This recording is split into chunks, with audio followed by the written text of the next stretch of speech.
Anybody who loves and knows the Italian job will realise that the cars are great stars in it.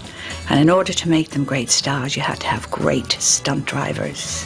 And they got the best. Remy Julien and his team.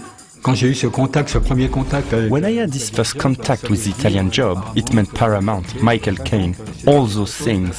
So it was something quite huge. And when I read the script of the scenario, I understood that it was something very important. C'était quelque chose d'extrêmement important. Remy Julien was absolutely divine. He was a marvellous person, great sense of humour. If the Italian job has any star, it's Remy.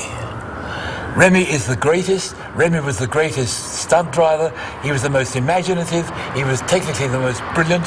He was unbelievably courageous. Ils ont énuméré... They wrote a list of all the things they expected me to do, but asked me if it was possible I could make suggestions. Les suggestions? He actually contributed a lot of the stunts himself. He said, I can do this, I can do that, do you want it? He took on board what suggestions there were in the script and kind of really embellished them in every possible way.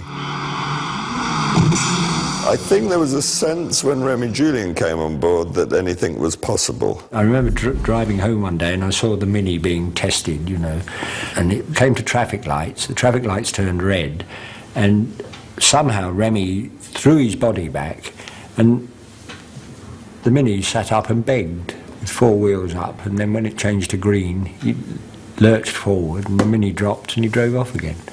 You know, and I thought that was quite one of the most impressive things I've ever seen in my life. In that era, and I might get into trouble for this, but the British stunt department were always wider than they were tall and would do anything you asked them. At the drop of a hat, they'd get in a car and drive it through that wall. But they never practiced it. They never did anything about it. This suddenly, Remy Julien brought science to the whole thing. People think, oh, he's a stuntman. He goes in and smashes himself. Everything is worked out to the nth detail. You know, the stuntmen, you very rarely find stuntmen get killed or injured. Very, very rarely. It's because of the care they take. And Remy was a genius at that, with weights, velocity and everything. L'équipe Remy Julien, c'était mon ex-mécanicien de... The team Remy Julien was my ex-motocross engineer, Raphael Olivetti, who was in charge of transportation and logistics. And I had young guys with me, very clever pilots, who were taught how to do stunts. We were the core of the team. On était véritablement le noyau dur. They were wonderful. They were so clever with those cars. They almost turned them into people. They were like little toys. They were like cat and mouse. It was like a cartoon, you know. It was like Tom and Jerry or something. He managed to give them a personality of their own and a grace. So it was something very extraordinary about Remy. Of course, there was an irony in the fact that this was really a film about Britain and Italy. And the stars, apart from Michael Caine, were these little cars, British cars. And our stunt drivers actually could hardly speak English. They were French. But hand signals, you know, you got the idea. And the classic thing, which is two dinky toys. Yeah. You get the dinky toys out and you go bup, like this, and that's what you do. C'était vraiment tout à fait exceptionnel. It was completely exceptional to be, let's say, chosen to work on this movie. It was extremely encouraging and motivating.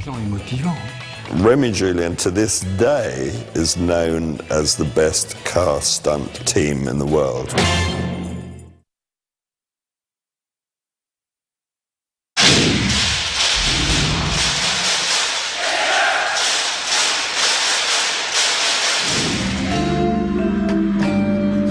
Lamborghini Miura had just come out. It was the latest thing. You couldn't even get one. At a recent event, question-answer event, about the Italian job, a man got up and said, I hate you. And I said, okay, why? He said, well, that brilliant car, that gorgeous orange Lamborghini, you smashed it to pieces. It really was a thing when it came out, with people going, oh my God, look what they've done. Lamborghini going over there, everybody going nuts, especially in Italy. And I sort of soothed him by pointing out that, in fact, what he'd seen driving in was a perfectly good car. What he saw coming out was an appalling old wreck from a previous accident, and there's no engine in it or anything. It was just literally a piece of crumpled orange Lamborghini body. Lamborghini themselves supplied the rolling chassis with no engine in, which is the car that's thrown over the cliff, and you can see that when it tumbles down the cliff. So no, we hadn't actually damaged any Lamborghinis. That would have been an expensive trick. Cheerio, lads! Take your voice down, Crocker, you're not out yet! Sorry, sir. When it came to looking for a location for a prison, Kilmainham came up immediately. Kilmainham jail was a big IRA prison jail for the British, you know, and all these things had gone on there were rather terrifying. It had significance to my family, inasmuch as during the Troubles, that's where the young men were taken by the British Army and shot, and their bodies were put outside the wall. My grandmother lived opposite the jail, and she was one of the ladies who used to come across and try and clean up these young boys and make them less horrific looking for their mothers to come and claim their bodies. That was a most extraordinary experience, because you wound up with 200 Irish extras going diddle-diddle England, they're all Irish. You know, in Kilmainham jail, which is the symbol of kind of British oppression in Ireland, you know?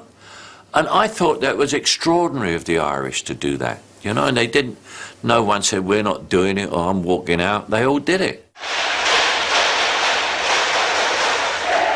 One of the problems was the staircase. It's a very old-fashioned iron, see-through staircase. You can see the ground below you, and it does throw you off balance. And Noel did have problems walking down it. He was getting on, and he did have difficulty remembering lines and things like that. Outside of that prison, it was our first day of shooting in London, and all I recall was that the car was huge. And since I'd learned to drive in the fields of Texas in a truck at age 9 years old, I felt really proud of myself. And then when Michael got in, it was so much fun because I knew he couldn't drive. I never had enough money to buy a car until I started making movies. I never had enough money for driver's lessons, let alone buying a bloody car. One of the interesting things about that particular shot was that they had the camera mount right next to me outside of the door. And next to the camera was this giant head that could just fit in, and its chin was right there on the ledge of the windowsill. And it was Peter Collinson. And so I'm trying that scene when you see, there's the camera, I'm trying so hard not to get into Michael's light. But Peter there, I kept getting a case of the giggles. I think about it now and it makes me laugh. This car belongs to the Pakistani ambassador. The ambassador of Pakistan, it was one of my father's customers at the garage, and the car happened to be in for some work. And that is the car that was used to pick Michael Caine up from the prison. Typical, isn't it? I've been out of jail 5 minutes and already I'm in a hot car. In that scene, when Michael Caine comes back to collect a car, I played a kind of ritzy car manager, and Peter Collinson asked us if we would improvise around the main theme. Michael said, great, let's go. And I was really pleased because it was going to give us a chance to do something that we hadn't really found with the dialogue. And that's what happened. I was just thinking, maybe it needs a little more air through the second carburetor. Oh, do you think so? Yeah, listen. Yeah. Yes, maybe all right. Yeah. So we improvised the scene, and it was just like tennis. It was lovely. I would just lob something at him, and he would lob it straight back, and we would tread on each other's dialogue, and it had life, and it got a little bit of vitality into the scene that it needed, and it worked. Yes, you must have shot an awful lot of tigers, sir. Yes, I used a machine gun.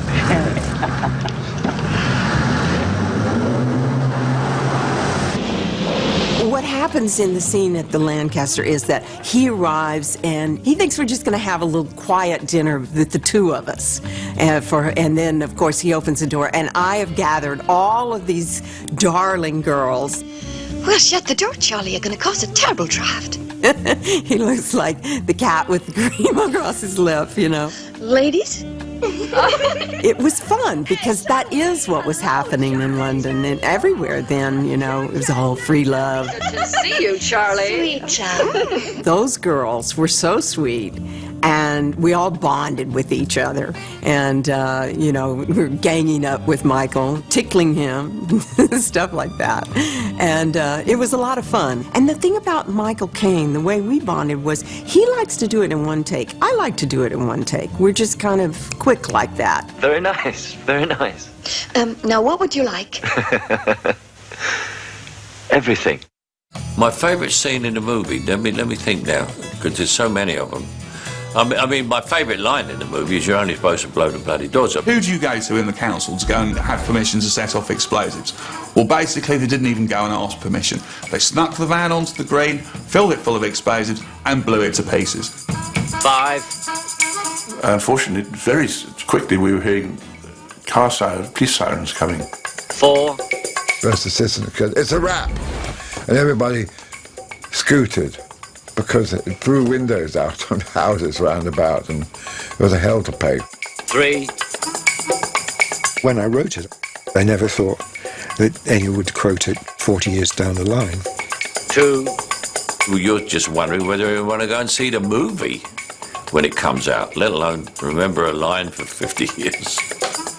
1. Go.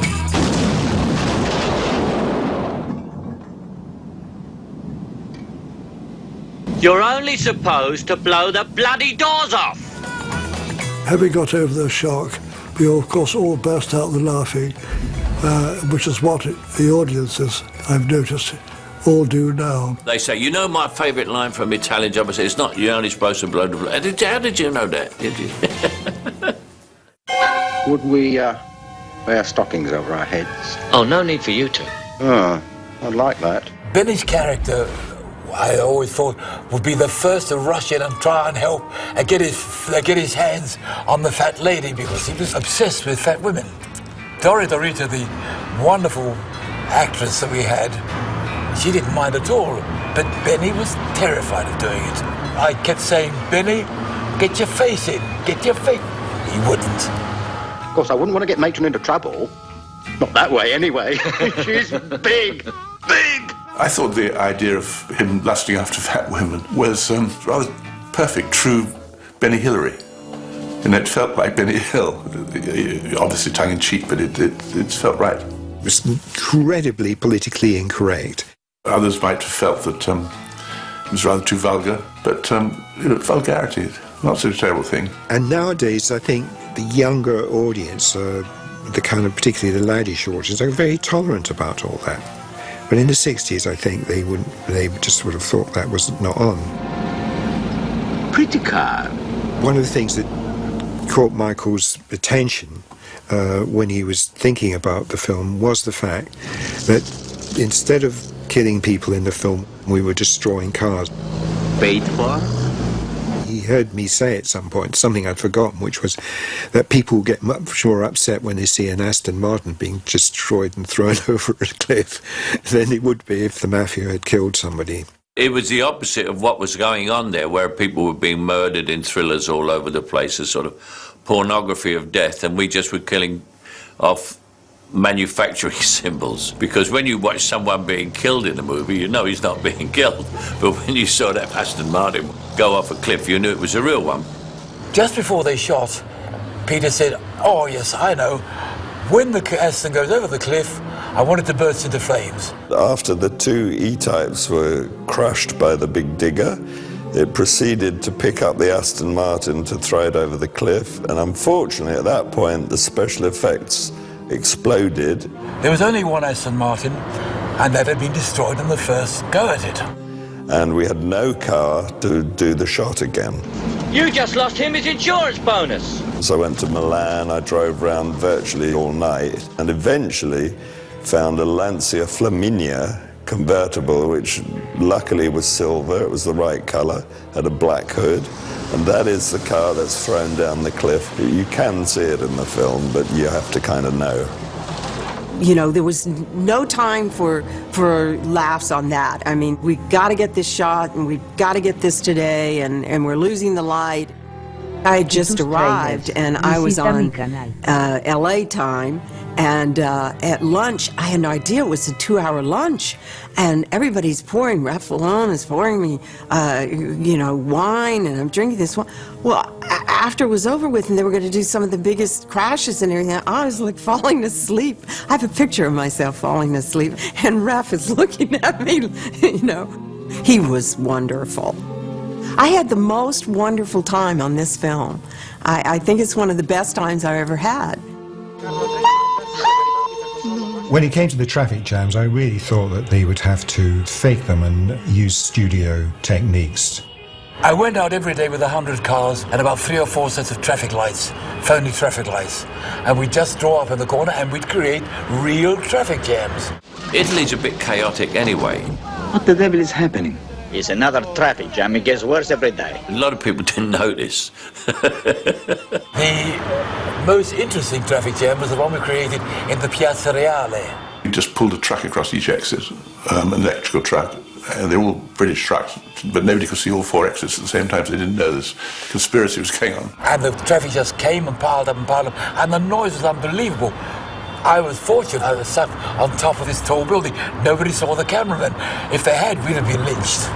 When we got a break, I used to sort of stroll around and try and chat to the Italians. And when you strolled down, you saw people eating food. I even saw a couple making love. It was thrilling because it was a first. And to think we got the whole city going for us for nothing. Right, put your helmets on. We in fact hired 2 different teams, one for the driving and one for the actual robbery. And it was a stunt team called Havoc, and it was led by Derek Ware, and very good experienced people who managed to make it look tough without hurting anyone. My role as stunt arranger and also as the character Rosa were intertwined because Peter decided it would be a good idea to have somebody around as a sort of safety expert as well as devising the robbery itself. Peter said, I want it to look very, very British.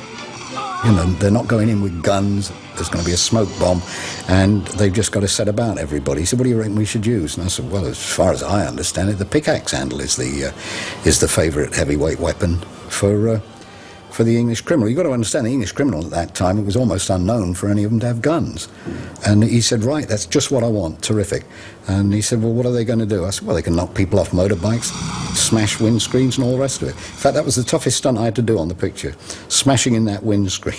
I was hitting it and hitting it, it just wouldn't shatter. In the end, we put a nail through the pickaxe handle, and that was how I got that windscreen to shatter, after about 14 takes, I think.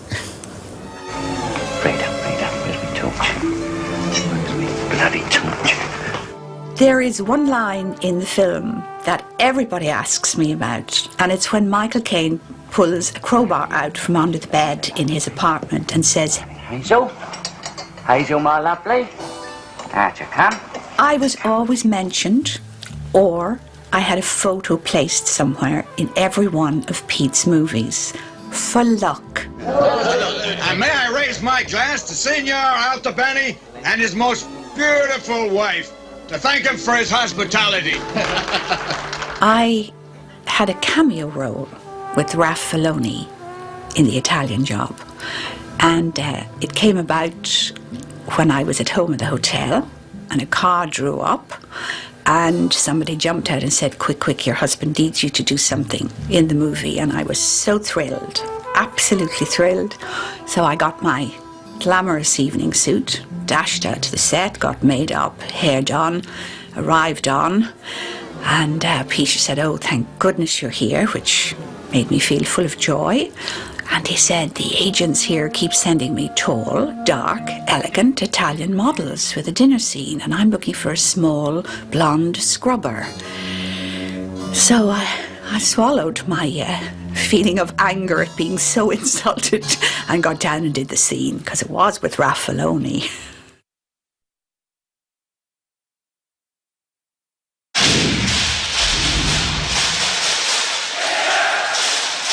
Travailler dans la ville de Turin, c'était compliqué. Working in the city of Turin was complicated. Everything was complicated, with those small cars going everywhere, like on the roof of the aviation museum, in sewers, in rivers, in the arcades. Dans des arcades. It was incredible to watch the car sequences. You could not, I mean, it was like a magnet. You knew that something exciting was going to happen and you were drawn to go and see it.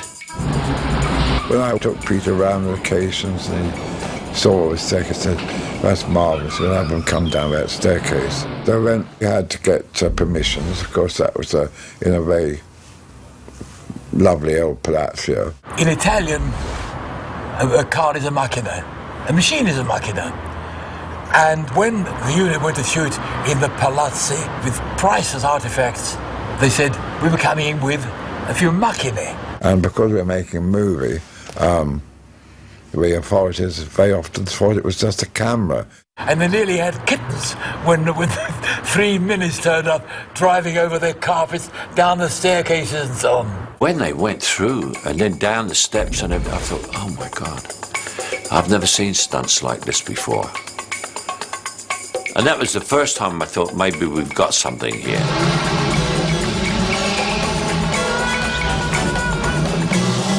Dans les arcades, évidemment, la production. In the arcades, the production was paying every shop to compensate for the problems of shooting there.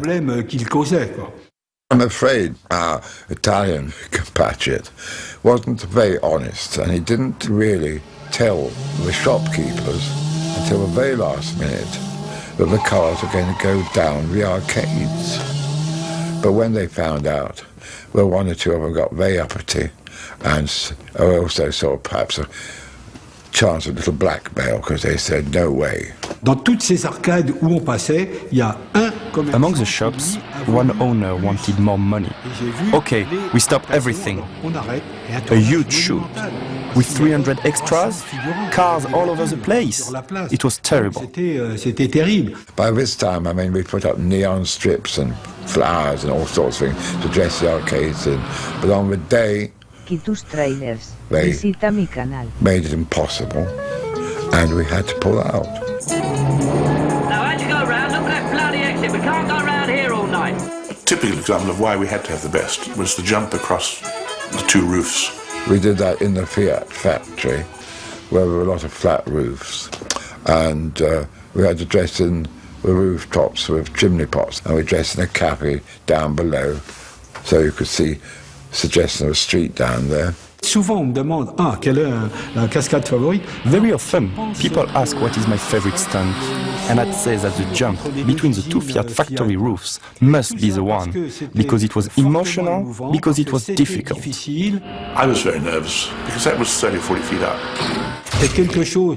It was so hard to suggest and sell it to the production. Et à vendre à la production. There was a risk attached to it, and I was warned that as a producer I would be held responsible. I'd be slapped straight into jail in Italy and tried to talk my way out.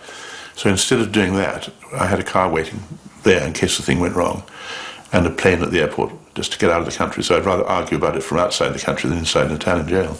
Quand on est allé voir les lieux, when we went to see the place, it had 8 floors. It was a jump of 24 meters to get onto the other side. This meant 110 or 115 kilometers per hour. They said, no, it is too dangerous. But it was so wonderful that I insisted and insisted and insisted.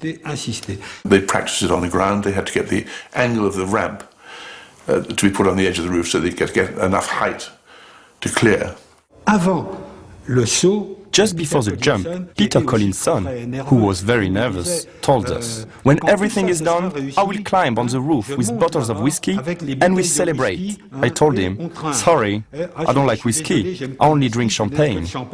I remember sort of watching the cars leaping the building and thinking, my goodness me. So I said to Remy, I said, God, I said, I watched that, bloody hell, I said, my heart was in my mouth. He said, Michael, he said, it's mathematics. He said, the car weighs so much, it's going at so much speed, it's going to go so. There's never any question. She don't think I would get in a car, but it's going to fall on the ground, do you? I said, well, I didn't know that when I saw it. I thought you would just say, to hell with this, let's see if we can make it. Enfin, on saute tout ça. We did the jump. Cheers from the crowd. And who do I see climbing to the roof with his jacket full of bottles of champagne? Peter Collinson.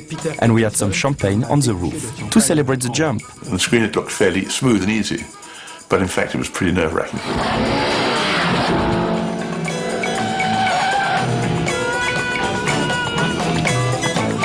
One of the good things about the way the picture was put together by Troy was that it was very tight structure. You can write a scene and it's a terrific scene, but later you can see that it's going to get in the way of the action or something like that, and very reluctantly you'll discard it. There were times when Collinson would do something which actually did get in the way of the action.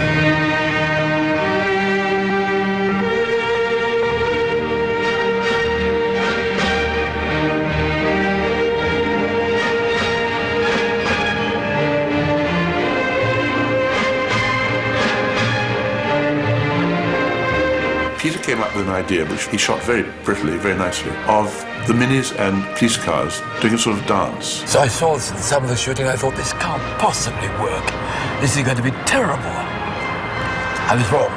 And it was very pretty, but it was designed to be cut into the chase. It just slowed the whole thing down. I liked the Blue Danube sequence very much. I thought it was a bit of fantasy in the middle of all the real life stuff. I thought it was absolutely wonderful. I adored it.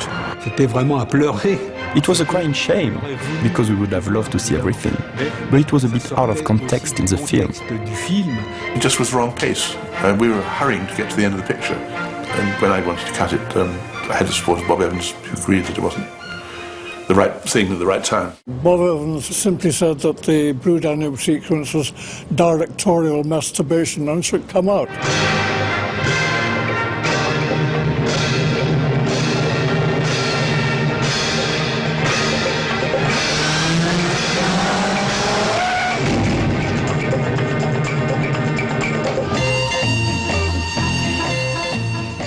I shot the sewer sequence in a new piece of sewer that was being built at Coventry. On avait véritablement. We only had one day to do the shoot, because after that, the sewer was going to be open.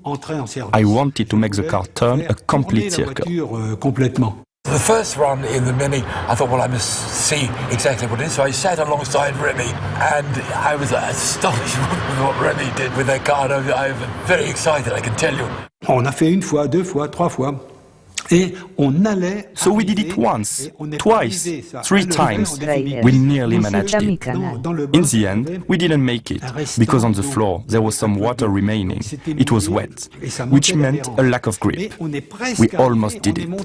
We managed to get on the top, but we couldn't finish the loop. The car fell once on its roof and once on its side. The third time it was going perfectly, but it hit a ledge we hadn't noticed in the roof of the sewer. It came down very, very hard on its and that was the end of the car. Ça, c'est mon grand regret. That is my biggest regret, because I'm certain we could have done the full turn if we had time to clean the floor. Another example of Remy Julien's skill and his team's skill was driving the minis into the back of the bus. It was so difficult to convince the production to do it. I had to fight, to insist. Get the wheels in line, get the wheels in line with it, and then slam your brakes on or we'll be in the cabin. You literally had 2 to 3 inches either side of the Mini as it came into the bus through to the back. So the individual needing to wave the minis in was taking a huge chance. I mean, you were 2 inches the wrong way, and you would literally probably have lost your legs with one of the minis. It would have literally just rubbed you down the side of the cage. I wasn't too pleased later when I heard that Peter had been on the bus himself. He was the one that stood at the edge of that bus as those cars came hurtling into the coach. It was him who wanted to do it. And they were saying, he's crazy, he's crazy. And it's true, he was a bit crazy, but very confident at the same time, because that was very dangerous. And when Michael Dealey found out, the producer, he was fuming because the danger he was in. And if they'd lost Peter at that stage, it would have cost so much money. I was driving at 120 kilometers per hour. The bus at 80. That's it, go on now! And then, woof, It goes into the bus, and I thought that all the people in the front were going to jump out of the bus. That's how scared they were looking, because this change of speed was very surprising. But I stopped, just at their feet. This is one of my favorite stunts in my whole life, in my whole career.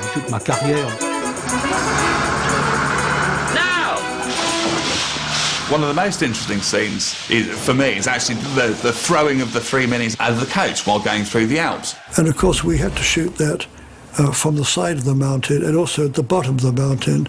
And I volunteered to be on one of the cameras at the bottom. And I couldn't help reflecting at the time that, hey, this was rather an unwise thing to do in some ways, because when the cars were thrown out of the van, it was anybody's guess how they would fall and where they would finish up. And as the thing came hurtling down towards me, I couldn't help reflecting that in a previous film, I had already been taken to hospital after being hit by an aeroplane, believe it or not.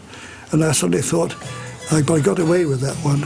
And it would be a bit much now if the thing that finally flattened me was a mini.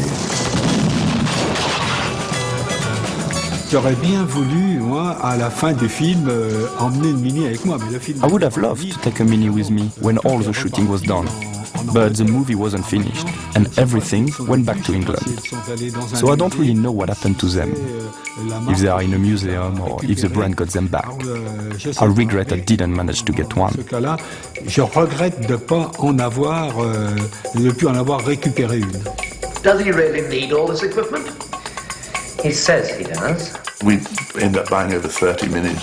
There were 6 real ones and a dozen fake ones. I think we smashed about 20, 30 of them. There's been all sorts of reports of hundreds and 30 and 10, but that's how many minis there were.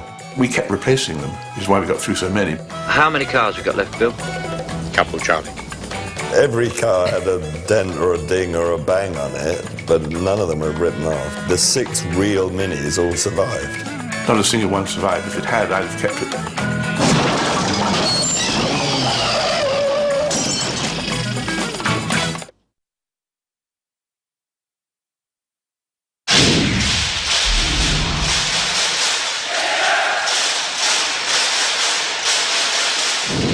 The Self-Preservation Society. The Self-Preservation Society.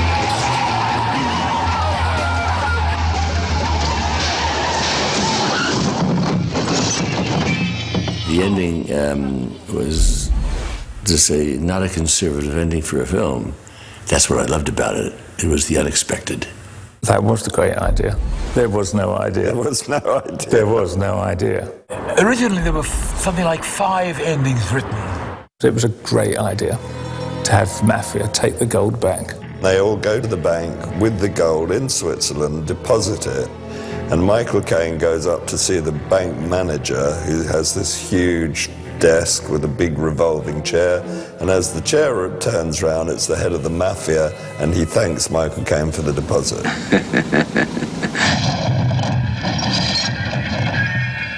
The ending was more of an inadvertency than a plan. And I went over to Hollywood to sit down with Evans and Peter Bart to discuss what we would do. And on the way over, I had an idea, and it was in some ways a rather self-serving idea, but it was a fun idea. It was the cliffhanger ending. We just didn't have an ending. So we made an ending. Nothing. Michael Dealey, who was a good friend by then, he conceived of the ending on the airplane coming over and put it in front of me, and I said, yeah, Michael, why not? And that became a classic. And it became one of the classic scenes of all time in England.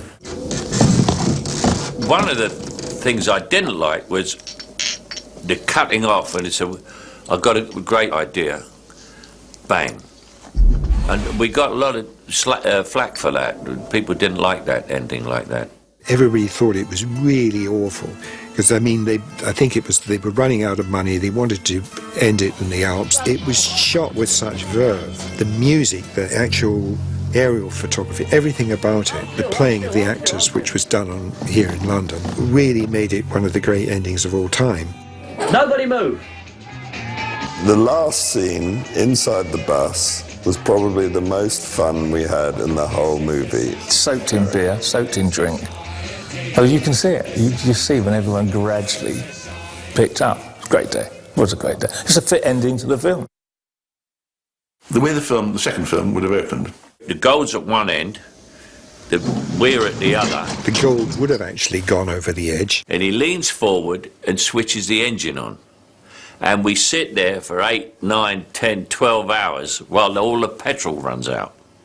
And that brings us back up. And the Corsican Mafia have been waiting all this time at the bottom for this thing to come off, because they knew the gold was on it. The next film would have been about Michael Caine and his gang trying to recover the gold from the Mafia. And we chase them all the way through the French Riviera trying to get the gold back. So that was 3 months on the French Riviera I lost there. What would I have thought of to get Charlie and the gang out of the bus? Calling the United States Marines.